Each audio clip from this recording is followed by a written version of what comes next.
yang duduk, ya pakainya adalah yang duduk. Nah tapi nanti ada cairan septiknya, biasanya di kamar itu atau itu ada cairan septiknya, pakai digunakan itu. Dan pastikan, sekali lagi saya bilang, pastikan kita tinggalkan toilet itu, tandas itu ya dengan bersih, tidak ada sisa sedikit pun, tidak ada bau apapun juga, warna apapun juga. Jadi banyak dibanjur kata orang teh, seperti itu ya. Nah kemudian ya penting juga nanti kalau kita sudah wukuf, udah apa kan di tenda-tenda gitu ya, toiletnya sabar ya. Kenapa? Karena nanti ada sebagian dari jemaah lain lama, jangan gedor-gedor. Woi cepat gantian. Jangan, ya sabar aja ya, insya Allah sehat lah ya, tidak akan sampai ada apa-apa ya. Karena dan bapak dan ibu-ibu juga harus memikirkan cepet-cepet gitu ya, memanfaatkan. Kenapa? Ribuan jutaan yang mau memanfaatkan bersama toilet tersebut ya. Jadi harus penuh pengertian, dan itu adalah bagian dari kesehatan jiwa kita ya, toilet ya. Kemudian penting juga AC.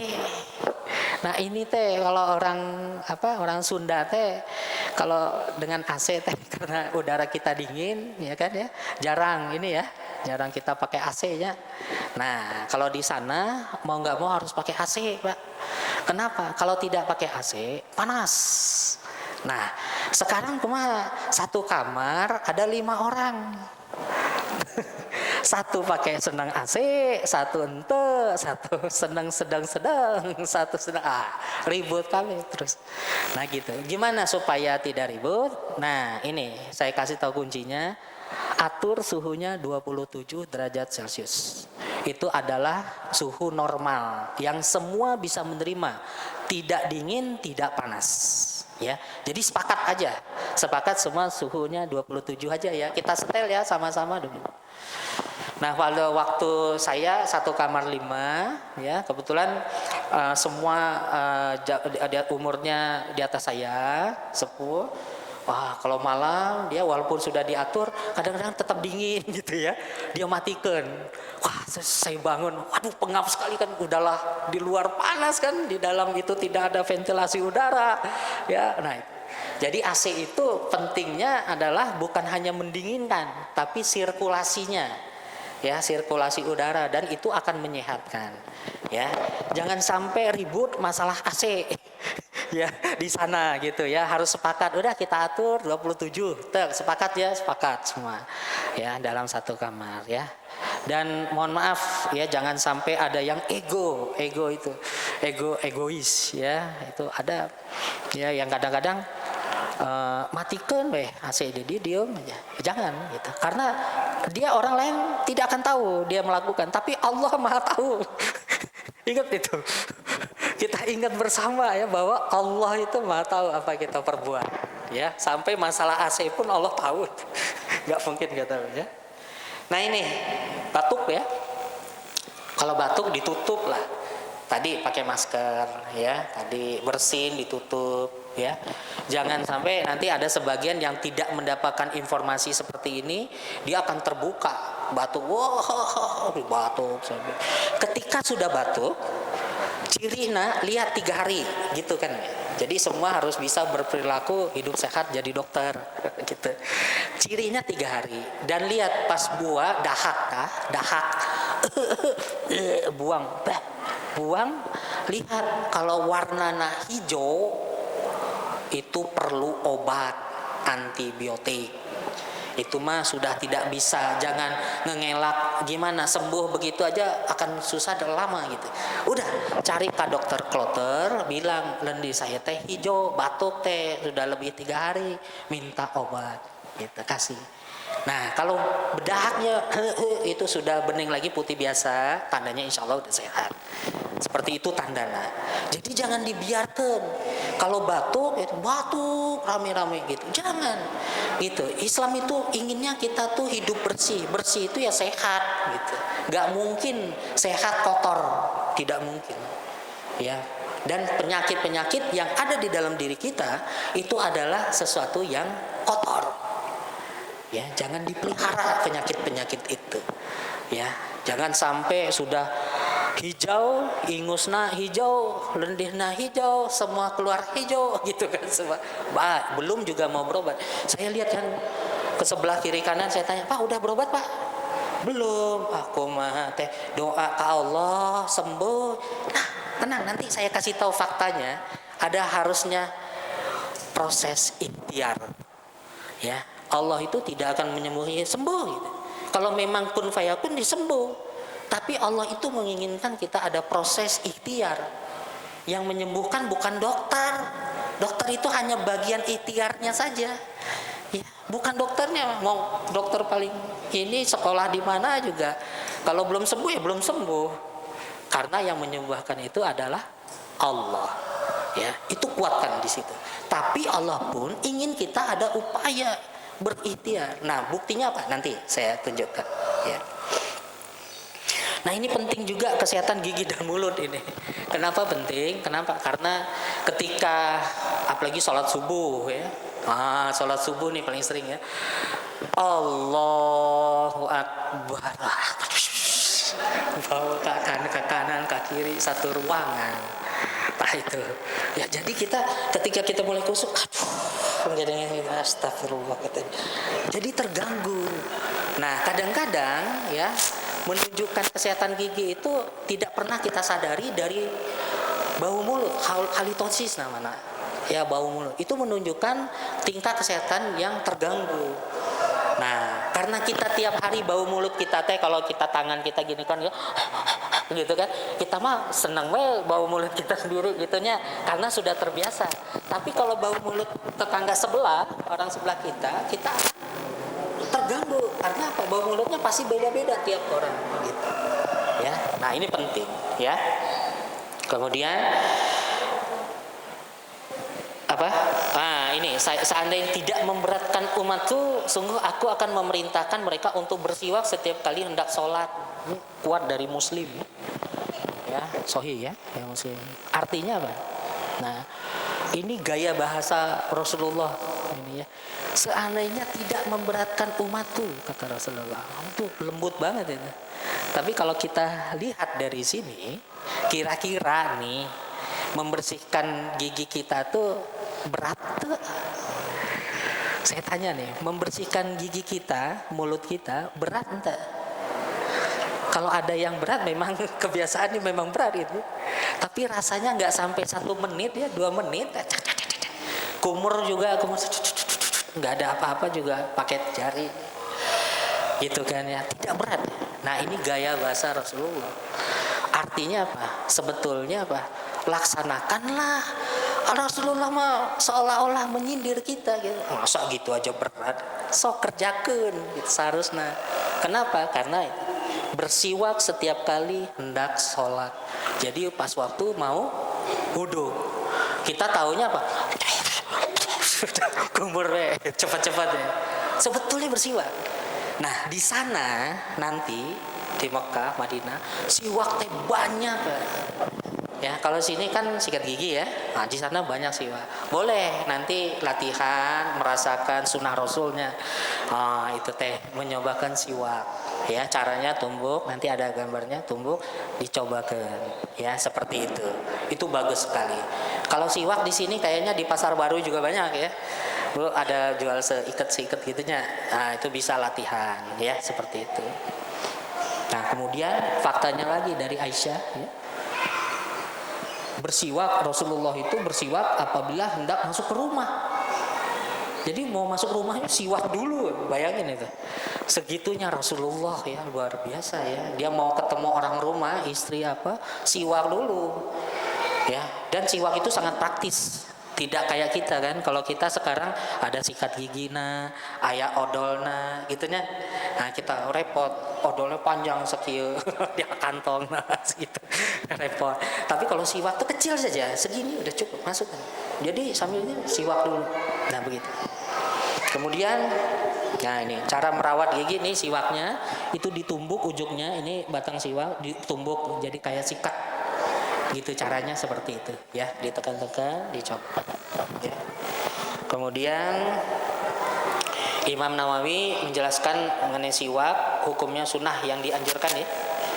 Nah, dia tekankan lagi dalam 5 kondisi ketika mau sholat tadi ya, ketika berwudu ya, berwudu. Jadi maksudnya apa? Ada kita berwudu tapi tidak untuk sholat kan? Ya, ada kita berwudu tidak untuk sholat ya. Kita mau perjalanan, usahakan bapak-bapak mau berangkat kerja, wudu dulu pak.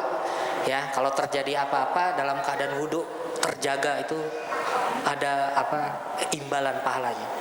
Ya, ketika hendak membaca Al-Quran, nah nanti ibu-ibu di sana, bapak-bapak buka bukunya itu Quran pak. Jadi pekerjaan kantor tinggal dulu ya, urusan arisan tinggal dulu, semua tinggal dulu, Quran saja.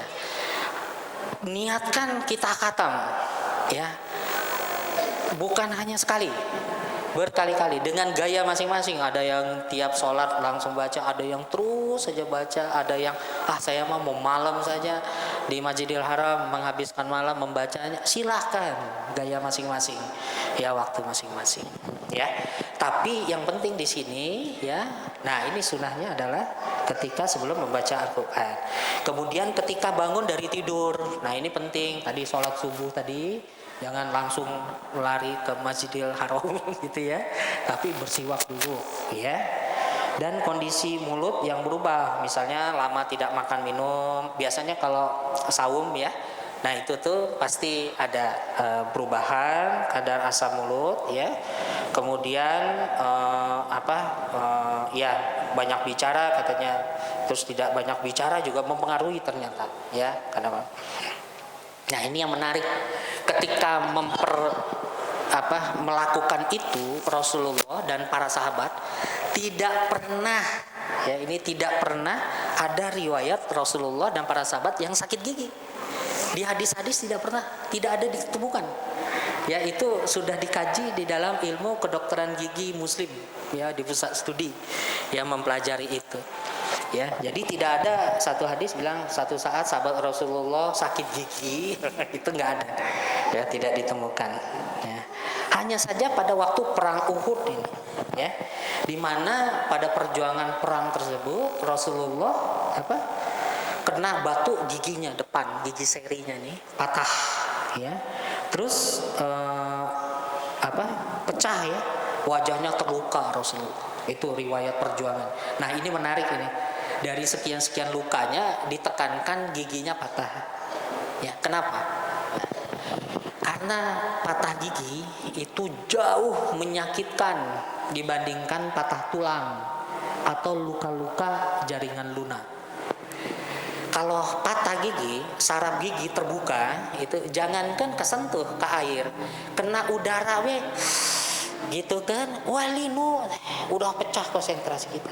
Nah Rasulullah ketika dia perang, dia masih mampu menjalankan fungsinya, terus berperang ya dengan kondisi yang begitu sakitnya ya. Nah itu menunjukkan bahwa tidak pernah ketika kita berjihad ya, yang kita pikirkan ya syahidnya ya, tidak pernah sakit. Udah nanti dengan Siti Aisyah waktu itu diambil dibakar kain seperti itu, dimatikan sarafnya, dan itu juga diteliti sampai sekarang. Salah satu konsep untuk menghilangkan sakit gigi adalah mematikan saraf gigi ya, ditirukan gitu. Nah di mulut kita itu banyak, ini bukan anggur ya, bukan delima, bukan anggur ya, bukan kurma ya, ini bakteri mulut ya. Bentuknya macam-macam, namanya juga macam-macam. Yang baru ketahuan itu lebih kurang 300 bakteri yang baru diberikan nama, punya akte kelahiran ya bakterina ya. Sisanya yang ribuan atau jutaan belum tahu begitu. Jadi artinya apa? Budaya kita ya untuk saling minum di satu gelas, makan satu gelas, tempat satu gelas, itu jangan sampai terjadi. Kenapa? Karena nanti tuker-tukeran ini antara kita lewat gelas tersebut ya, seperti itu. Dan tentu harus diingat, dilihat masing-masing di rumah, ini banyak penyakit-penyakit gigi dan gusinya. Nah ini penting, kenapa? Yang ada fasilitasi di Indonesia ini baru dokter umum ya, pelayanan umum ya, pelayanan kesehatan gigi ya masih berupa himbauan ya. Nah ini dari Magdis kita merintis ya, merintis bukan hanya kesehatan fisiknya saja tapi giginya juga. Perhatikan, gimana mau baca Quran gigi senut-senut, gimana kita mau tahajud, mau ke ke Masjidil Haram kita senut-senut gigina gitu ya. Dan ada jemaah yang sakit gigi dan harapannya mudah-mudahan jemaah ini ada yang dokter gigi nggak? Punten, ada yang dokter gigi? Ayan teh. Nah kalau ada, nah, tolong dibawa aja alat sederhana ya. Kalau dokter umum ada? Ada dokter umum? Ya, dokter umum harapannya kalau ada bisa membantu ya. Jadi jangan memikirkan ibadah kita itu adalah membantu pasien-pasien kita, Pak. Ya, para dokter ya. Jadi jangan sungkan-sungkan untuk memberikan keilmuannya, membantu para teman-teman satu kelompok jemaah ya. Kemudian adanya vokal infeksi. Nah ini gigi-giginya ini diperbaiki. Kenapa? Karena gigi itu sumber masuknya penyakit kemana-mana. Ke jantung, ke sel kepala, selaput otak gitu ya. Kemana, ke kulit, ke mata. Nah, jadi gigi itu dibersihkan dulu. Ini masih ada waktu sekarang dari bulan Februari sekarang ya sampai Juni Juli ya. Itu masih panjang waktunya untuk berangsur-angsur giginya dirawat supaya tidak ada vokal infeksi. Nah, nanti lihat aja di kaca masing-masing ada lubang, ada apa, lihat ya. Ada tanda-tanda hitam itu mulai tanda-tanda berlubang ya. Kemudian lubang itu kenapa? Karena kondisi mulut ada waktunya, waktu itu jarang sikat gigi lah gitunya. Bakterinya ya tiap orang ada dan tentu ada giginya. Yang tidak ada gigi gimana? Ada bakteri mulut ente? Tidak ada. Nah ini menarik ya. Tidak ada gigi, bakterinya tentu ada. Sehingga ya orang yang tidak bergigi, orang tua ya, bapak kan masih muda, ibu masih muda. Ini orang tua maksud saya. Yang tidak bergigi, tidak ada satupun giginya. Hawa mulutnya juga tidak ada halitosis lagi. Jadi percis kayak bayi. Kalau bayi itu nggak ada gigi, kita cium ininya, baunya nggak ada bau mulut kan? Nah, bersih. Nah, ke orang tua kembali lagi. Nah itu begitu Allah memberikan kemurahannya kepada kita. Ya maksudnya kenapa? Para orang tua itu sudah rentan terhadap penyakit. Ya sistem tubuhnya. Makanya tempat tinggal bakteri, populasi bakteri itu sudah dihilangkan dikit-dikit. Ya supaya dia tidak gampang sakit.